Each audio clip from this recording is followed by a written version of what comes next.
Hey, beautiful people. Welcome to Organizing an ADHD Brain, the podcast for anyone who's ready to ditch the shame and get organized in a way that actually works with their brain. I'm Megs, a professional organizing coach, organizing an ADHD brain owner, and recovering clutter human. While I work primarily with women, this space is for anyone who wants practical tools, mindset shifts, and a new way to look at time, stuff, and self-worth. If you've ever felt overwhelmed, scattered, or stuck in a cycle of starting and stopping, you're not alone. And you're in the right place. Let's build a life that feels calm, doable, and aligned, one mindful move at a time. Hey, beautiful people, it's Megs, and welcome back to Organizing an ADHD Brain. As I get ready to launch season 3 this September, I wanted to revisit a few episodes that still hold so much truth. Whether it's your first time hearing them or they're coming back to meet you in a new way, they're worth another listen. This next season is all about the messy middle, where your brain still wants to do it all or nothing at all, and you're learning how to take one small step anyway. I've been in it too, letting go, rebuilding, figuring out exactly what works for my brain. And you don't have to do it like I did, but you can do it with awkward steps, with emotion, and with way more grace than you're probably giving yourself. So let this episode be a reminder. You don't have to be fully unburied to move forward. You're allowed to want more joy, and you're absolutely capable of creating change right where you are. Let's jump in. I am so happy to be talking to you again about letting go.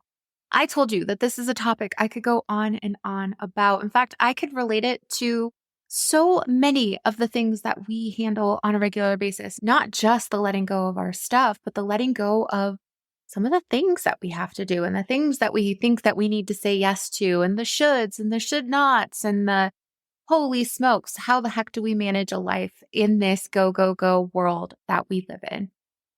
My goal truly is to help you think about prioritization a little bit better, because with ADHD, priorities aren't typically top of mind because everything is a priority. If I have something to do, then I've got to do everything. Nothing gets prioritized to the front of the line because everything is important unless there's a deadline. And even then, we're going to look for something else to do before we finally complete the thing that is facing us. I also want to give you some perspectives on time blindness and oftentimes what we do to ourselves based on our time blindness, which is actually a part of our executive function deficiency. Super interesting. So I'm going to get into that a little bit.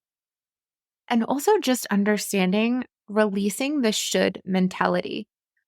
Because so many of us are people pleasers, and we've either been taught to act this way or we felt like it was necessary for us to show up and do everything for everyone else. With that being the case, we feel like we should be doing all of these things. I say this all the time, and I'm going to say it again, probably multiple times on this episode. If everything is important, then nothing is important. It took me so long to truly understand what this concept meant. I have to repeat it to myself now still on a regular basis and create rules to help me understand what I can truly achieve in life. This has everything to do with letting go, because so often people come to me when they're talking to me about coaching or even in my community, and they're like, I just don't know where to start. And is this the right time to start? When do I start decluttering? How do I figure out a way to make this all work for me? When at the same time, you're also, and I'm going to speak to the women out there, but I'm sure so many of you men can relate too, but you're managing families and you're figuring out what to cook every single week for dinner, and you're figuring out how to keep up with some sort of cleaning schedule, but then you also might work a corporate job. But if you're not working a corporate job, or even if you are, you're trying to figure out how to stay active in your kids' schools. And maybe your kids are neurodivergent just like you. So you're learning how to parent them in a different way than your parents did, because we're trying to break generational curses. But at the same time, you're also taking care of pets, and there's gardening. And then how many of you have at least 25 hobbies that you are trying to manage? But with that, how many of you also have just so many little projects sitting around your house waiting to get done because you know you could do it? I often hear people with ADHD described as a jack of all trades, master of none. Or, as one of my clients likes to say, a ham and egger. It's a common New England term for someone who's just happens to be good at a lot of things. What I've noticed is that people with ADHD tend to get good at things pretty quickly. but then we get kind of bored of it and then we move on to the next thing that's new and exciting, can fill our cup up. With that being the case, it's so easy for us to adopt more and more because we're excited about doing all these things. I got told in the corporate world that I got too excited about everything. And because I got too excited about everything, I was putting all of my eggs in so many different baskets. It was hard for me to manage my schedule and manage the things that were the most important to me. Now, things always got done, but I wanted so much more. I wanted to work on development. And I wanted to work on these creative processes that helped us do our job better. And I wanted to create different ways that we could communicate interdepartmentally to help us learn how other departments work so that we could be more efficient at our jobs. But I decided that all of that was my job. And it also was a very difficult because there were a lot of people that were my peers that didn't want to do that much. And I didn't understand it. I was like, why don't you want to do all of these things? I now understand a little bit more. So if you're listening to this and you're at the point where you're not ready to drop anything, that's totally okay. I just simply want to give you some perspective on where your priorities might be with ADHD, because in order for decluttering and organizing to become a top priority for you, you can't say yes to everything, even if you're excited about everything. And I'm not talking just with your schedule. I'm talking with the stuff that you have in your home. If you keep everything and you want to do everything, then it's going to be so hard for you to do anything because there's so much. How do you know when to start? Not only in decluttering the silly, mundane tasks that we don't necessarily want to tackle, but the fun stuff. How do you find your hobbies? How do you even put it away if there's no spot for it? There's so much that comes into play. I want to get really visual with you today too. Having an analogy to attach this to is so helpful. I know that with my brain, I see things very visually as I'm talking to my clients or as I'm seeing their home. I want to see pictures. I want to see what you're working toward. I not only want to hear you describe it to me, but I start to create a picture of what that looks like in my brain, like visually. I see it. It's very clear to me. So think about it like this. Your brain is like an internet browser with so many different tabs open. I know you've heard this before, right? Okay, so I'm thinking about this right now. I'm Googling it. I found the right topic for me. This is what I need here, but oh, squirrel, let me open up another browser because I'm interested in this. And I need to log in here. So I'm going to open up this and then another browser gets open because the first browser was open and there was just like a pop-up thought, right? So now we've got all of these tabs open in our brain, but our working memory is not great. So as we're opening up new tabs, we're forgetting about all those other tabs that are open. They're still open, they're hanging out there, but they're not on the forefront of our mind anymore because we don't have the capacity to keep everything up there mulling around all the darn time. So as you're decluttering, you find something that needs to be sewed. Oh, let me put this aside. I'm going to sew that later. And then you're like, oh, I feel like I should keep this because what if I need it? And so you put it aside. You don't put it in a place that you can find it. You just keep it because what if you need it one day? You keep that aside too. And then you're like, oh, this could really use some glue. Let me put this to the side. I'm going to glue that. Oh, my daughter broke her bracelet. I'm going to put this back together. I'm going to find a new string so that I can help her wear it. And that way it won't break anymore, so on and so forth. So these are all these like little to-do tasks that you're keeping up here. And then you've got all of these other different hobbies in this life that you're trying to manage at the same time. When you have too many tabs open on your browser actually starts to work a lot slower. It's slower in processing, it starts to lag, and sometimes it'll even crash. And that's what leads us to burnout. We're saying yes to all of these things because we genuinely want to do them. And honestly, we genuinely know that we could be good at so many of the things that we're doing, but we hold on to all of them thinking that we can do all of them. And when we don't accomplish hardly any of them, we beat ourselves up because we felt like we should have done everything. And so instead of letting go and saying, okay, what are the things that I really want to do? And what are the things that I don't necessarily want to do as much, even though I still want to do them? We just think that we're awful because we haven't been able to accomplish everything. Instead of exiting out of the browser and just deleting all the tabs, knowing that we'll be able to come back to it at any time, we keep it open. because we're nervous that we might lose those things. We're so used to our brain forgetting things so much that we try to keep all of these things around us to remind us of the things that we genuinely want to do. This is mental overload. No wonder we're so cluttered in our homes, because we can't possibly prioritize this. The only time decluttering and organizing truly becomes a priority is when we realize someone's coming over and we finally get our eyes on this clutter as not just something we can put off, but something we need to take care of. Otherwise, people are going to see who we truly are. But it's not that we're lazy.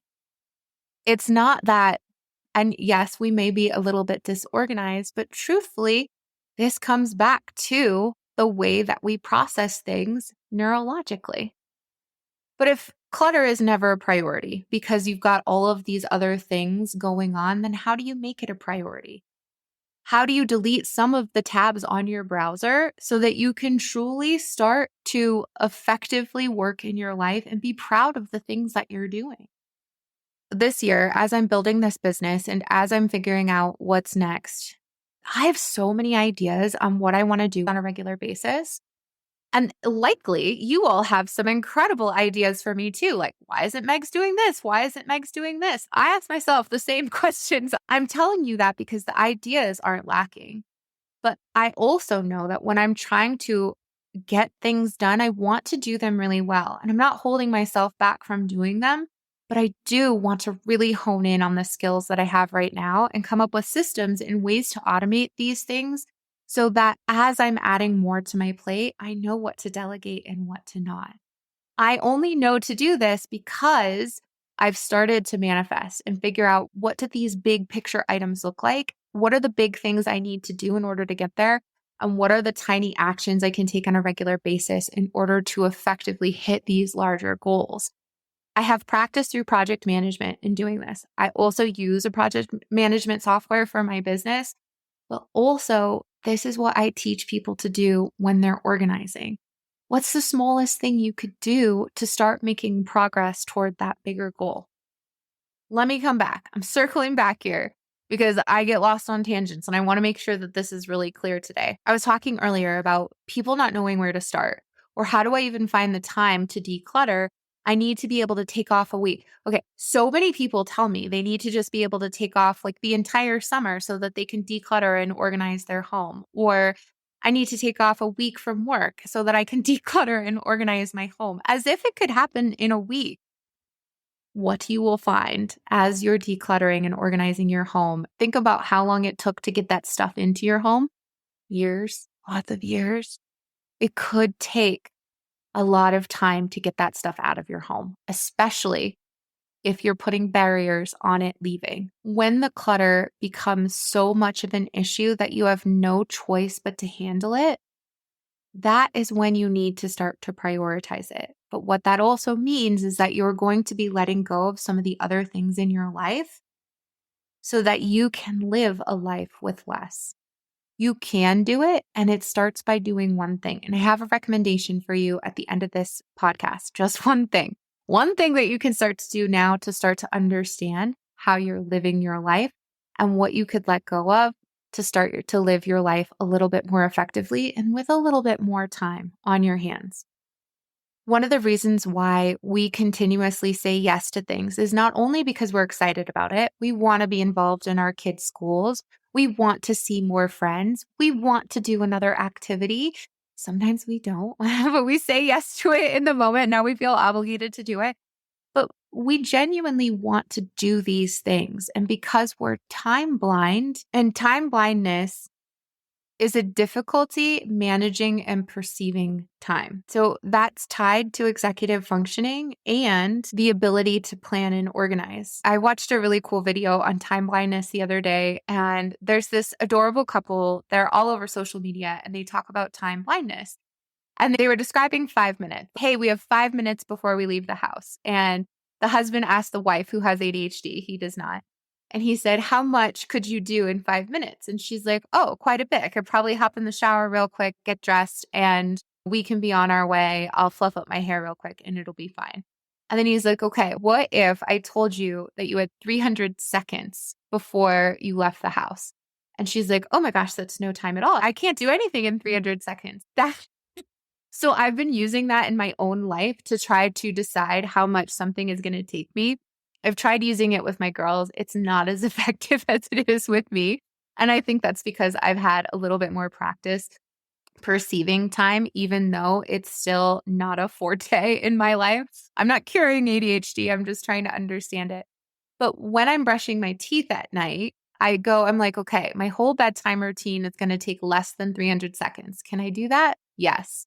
When I have to rinse out and recycle the little cat tin from feeding my cat, is that going to take less than 30 seconds? Yes. Can I do it? Okay. Even though I hate it, I don't want to. Those are the things I don't want to do. But because we're bad at perceiving time, it's so easy for us to say yes to all of these things because it doesn't feel like it's much time at all. But what's so interesting about this is it's not only the time on your calendar. Oh, it'll take me about an hour to do this. You're still thinking about it in other parts of your world.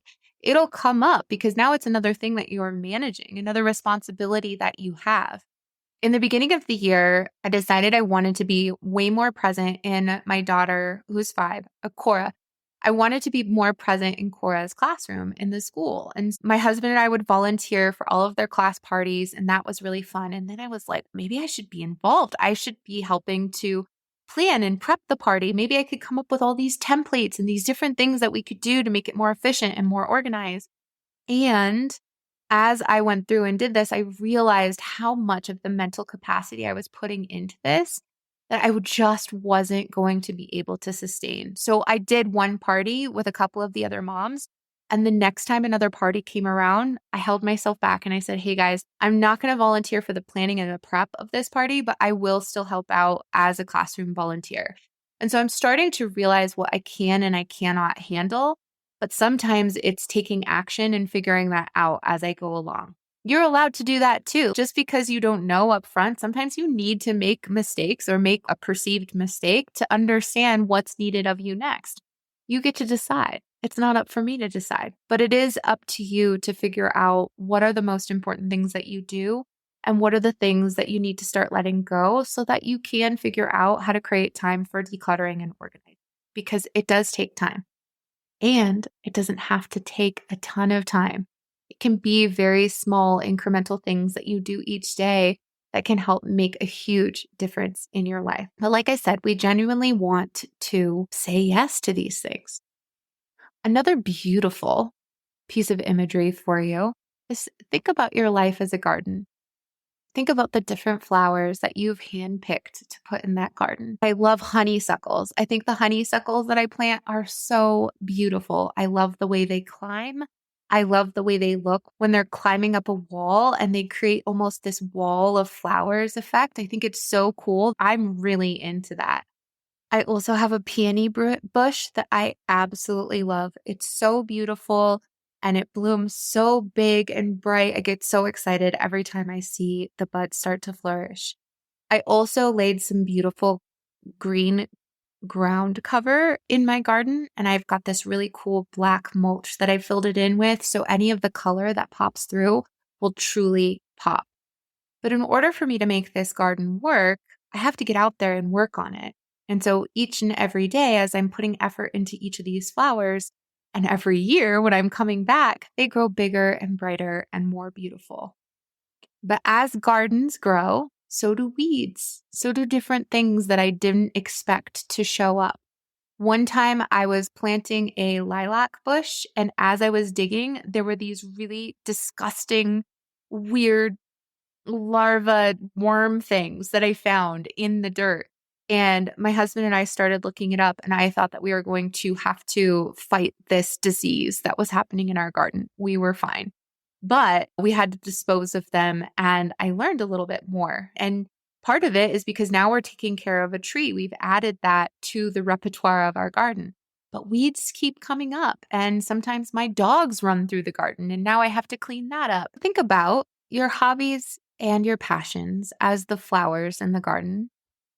And then the unnecessary obligations and clutter are the weeds. But it's important that you identify what are the flowers of your life and what are the weeds. Now, some weeds, like doing the dishes, are unable to be plucked and thrown away forever. Those are the things of our life that we must do unless you are fortunate enough to be able to hire someone to clean your dishes for you every single night. Think about this analogy as what are the things that I truly want to nourish? Because those are the things that are going to continue to grow, just like yourself, like actually taking care of yourself. When you take care of yourself on a regular basis, you're less likely to get burnt out. And I'm not just talking about going to the spa for the day.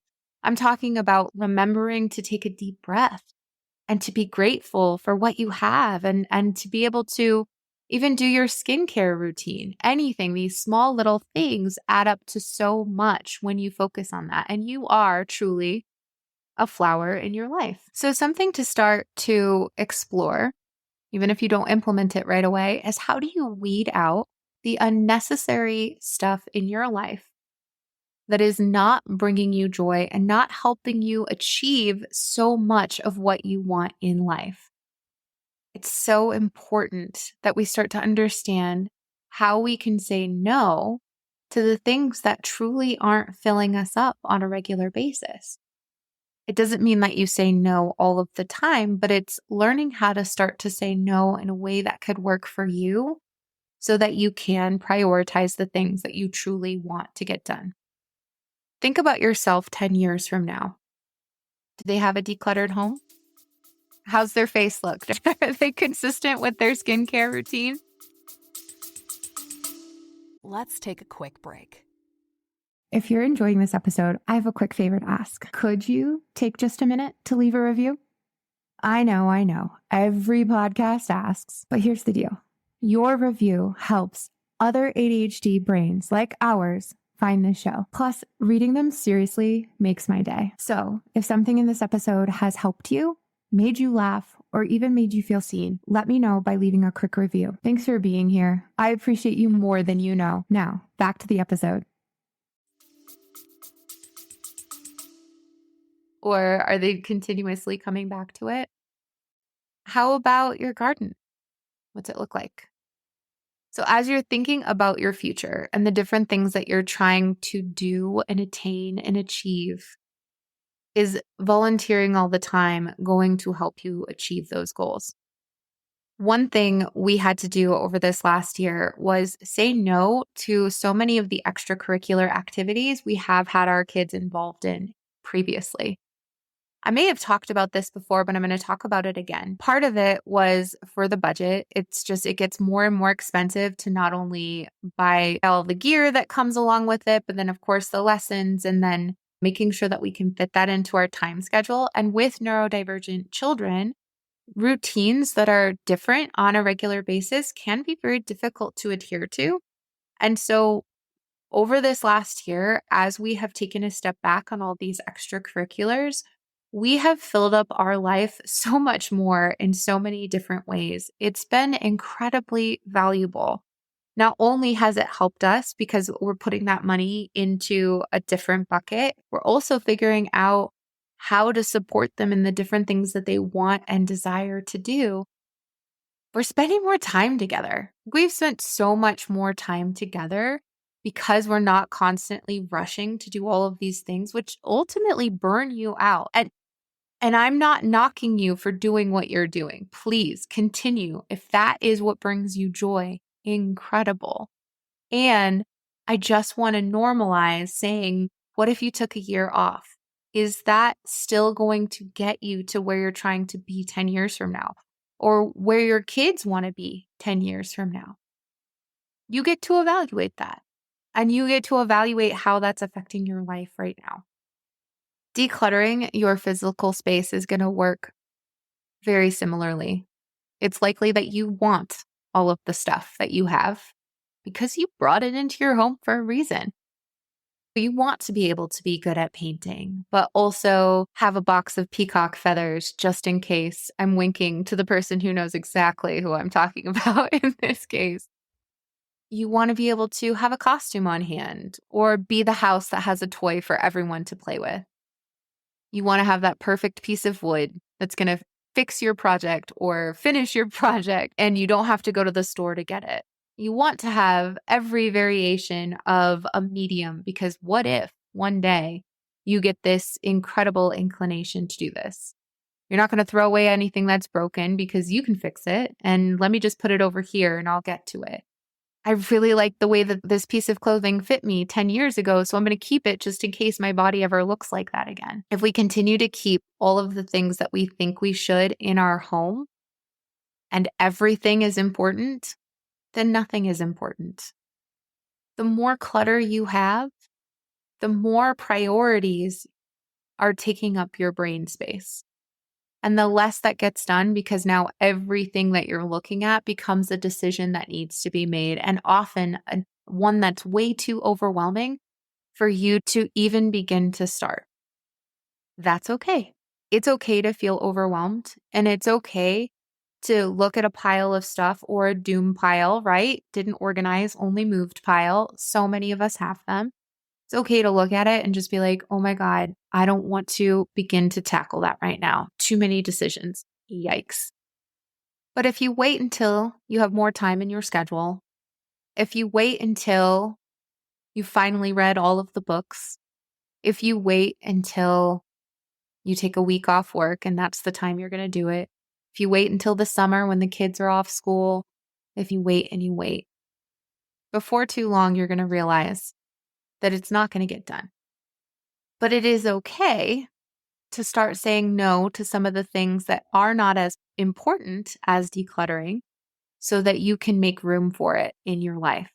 Not the stuff, but for letting go of the stuff. Truthfully, we were never meant to be this busy. We really weren't. Our brains were never meant to keep up with this much. So my challenge for you this week, this is an extra thing for you to do, I know, but bear with me. It's going to help as well. I want you to find one notebook in your house, and do not go buy another notebook. And if you do because you need that dopamine hit, that's fine. But there's likely a blank notebook sitting somewhere in your house, and we're going to repurpose it. I want you to go and find that notebook, and it should be blank. Let's start from scratch, or pull out the papers that are in there and just get rid of them or recycle, and write on it my to-dos or the things that are floating around in my brain, the things that you feel obligated to say yes to, whatever it is. And I want you for the next week to start to write all of the things down that come up. If you are decluttering and a project comes up, write it down. If you are letting go of something, you decide to keep it just in case, write it down. Okay, I'm keeping this just in case, right? Because now it really truly is another to do on your list. Now you've kept it. Write down all of the things that are floating around in your brain. Did you say yes to a coffee date with this person? Put it down. Are you planning to plan your daughter's 8th birthday and go all out? Write it down. How much time is that going to take? Are you moving across the country and now you're trying to say goodbye to all of the friends you've made over the last 10 years of living in Colorado? Write that down. Write down the people who you truly want to see. Am I giving this advice to myself? Maybe. With that in mind, on the other side of this piece of paper, I want you to start writing down the things that you truly love to do, like gardening or singing or things like that. Now, something to support you through this project is go to my website and download the free dopamine menu, because with that, those different hobbies that you're writing down, those are the things that you could do to help you with your focus and motivation. Because when you're doing something that truly brings you joy, things that you could do in 10, 15, 30 minutes, those could help you get the motivation you need to do the things that you don't necessarily want to do. Start a decluttering project for 15 minutes or 30 minutes, whatever makes sense for you. I'm not telling you how to do that right now, so go back to one of my previous episodes on how to get started with decluttering and what that looks like and feels like. But it is important for us to let go of not only the stuff that we have, but also the projects and the things we need to add to our to-do list. Because one thing isn't a big deal, and that's the only thing technically you're saying yes to in the moment, but that's because it's out of sight, out of mind now. But when you're saying, I'm going to do this later 20, 30, 40 times, now your to-do list has gotten so much longer. And that's not even counting all of the things that you've said yes to, adding to your schedule, while also taking care of kids, while also trying to figure out how to be the best version of yourself, not only as you, but as a mom, but as someone who works in the corporate world, wherever you are showing up. There's so much that's now being added to your plate. It's like you're filling up this backpack and you're like, oh, I'm a mom, I'm a wife, I'm an entrepreneur. And then everything else that you say yes to is now getting put in that backpack and there's no more room for it. You have no idea where to find anything in this backpack because it's so chock full. It's so heavy on your back, but you feel like you can't take anything out because it all feels so important. When everything is important, nothing is important. We got to take some stuff out of the backpack. And in order to take some of the stuff out of the backpack, we've got to say no to some things. But in order for you to start saying no, you've got to understand what you're prioritizing. And part of that just comes from brain dumping it all out. And I'm not saying make a to-do list for the day. I'm talking like over the next week, what are the things that are pulling you from doing all the things that you truly want? Okay, so that is what I want you to take away from this. Start to write down what are the things that you are genuinely doing on a regular basis that are taking so much of your mental energy. And can you truly let something go so that you can make decluttering and organizing something that is a regular occurrence in your life? Because that's what makes all the difference, is knowing that, okay, I'm making another step in the direction of getting more organized and decluttering my home so that I can live a more peaceful life today. And this is what I'm doing about it. I can't remember if I said this earlier, so I'm going to say it now. When I have a bunch of tabs open on my browser, instead of leaving them there and saving them for later, I just exit out. At this point, I've gotten confident enough and I trust myself to know that if I close it out, I will be okay. And I will always be able to reopen a browser. Most things are saved nowadays anyways. If there's something that is truly that important, you'll be able to get it again. You are allowed to make changes. You don't have to live with everything that you're living with right now. We've trained ourselves to know that we could get anything off of Amazon. We've trained ourselves to know that we could go to our subscription base and we could put any of those channels on because we're probably subscribed to all of them. Over the last couple of months, my husband and I canceled Amazon. We've been without it for 2 months now, and we've been fine. I tried doing it last year, and it was more difficult last year, but I can't put a finger on why. I think it was because we had subscriptions connected, and then I wasn't ready to say goodbye to them. I didn't have a lot of the tools that I have now to be able to say, I don't need those anymore. Or this decision isn't forever. It's not permanent. Just because I'm saying no to it now doesn't mean I can't get it in the future. It just means I don't have it right now, which means I'm thinking a little bit more purposefully about the different decisions on the things that I'm purchasing in my life. We deleted Disney Plus for a little bit too. And Cora, again, my 5-year-old was like, I don't understand. We don't have Bluey. Why don't we have Bluey, right? We love a little Bluey in our household. If you've never watched it, even as an adult, there's some beautiful messaging in there. But we just talked about it's not a forever thing. We're just choosing to spend our money in different places right now. And there's nothing wrong with that. Just because you don't have everything doesn't mean that you're not fully equipped to handle life. We just as a society have been trained to have everything. It's so easy to go and buy these things that we need so that we can have it. I've figured out where I want to spend my money so that I don't feel obligated to spend my money in so many other places. I'm so much more purposeful about what I buy because I also know what I have. It's very easy for me to see clearly what's available and what's not. So that way, when I am making a purchasing decision, it is more about like, well, I don't have this. Do I really need it? I also recently deleted Facebook. I realized that it was taking up a lot of my time. And that comes back to our time blindness. We can oftentimes get so distracted by our phones that we forget that real life even exists because it's so easy to escape on our phones. I can say that I'm such a culprit of being on my phone too much and not truly doing the work that I want to be doing. So I challenged you all about 2 weeks ago to use the dopamine menu to start to do things that fill up your cup that aren't your phone. So I'm going to encourage you to do that again. So here are some ways that you can continue to stay in touch with me.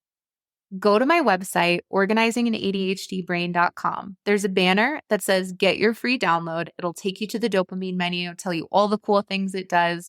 You not only get the dopamine menu, but also a video of me walking you through how to use that. put it on your fridge. When you sign up, you'll get my emails on a weekly basis. I'm always keeping you up to date with what's going on in the Organizing an ADHD Brain community. With an ADHD brain, you're different. And because you're different, you're cool. Being different is incredible.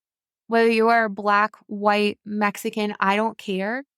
Your differences should be celebrated because they help us grow and learn new things that help us be better humans in this world.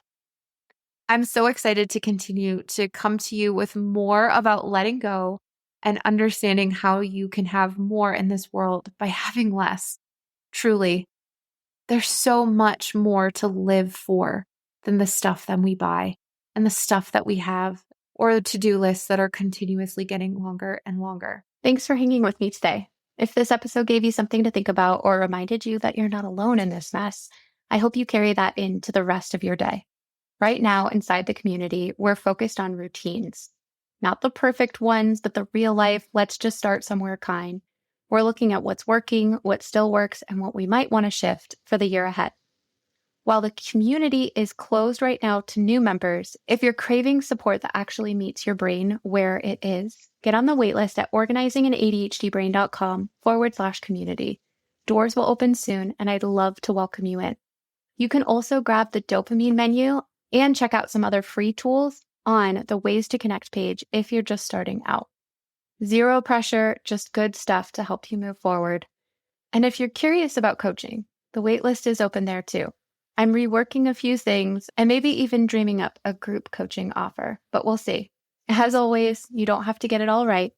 You just have to start, and the perfect place to start is right where you are. Thank you so much for spending time with me today. I love being a part of your journey, and I hope you found something helpful to take with you. If you're ready to get support in organizing your ADHD life, I'd love to invite you to join my community. It's a space built just for you. And if you're curious about coaching, let's chat. I encourage you to book a free call just to see if it's the right fit. You can get on my calendar directly from the show notes below, and we can have a chat. A quick reminder, I am not a doctor or a medical professional. Everything I share is based on my own experience as well as my coaching expertise. So please consult your doctor for any medical or ADHD related concerns. Until next time, keep going. Right where you are is a great place to start.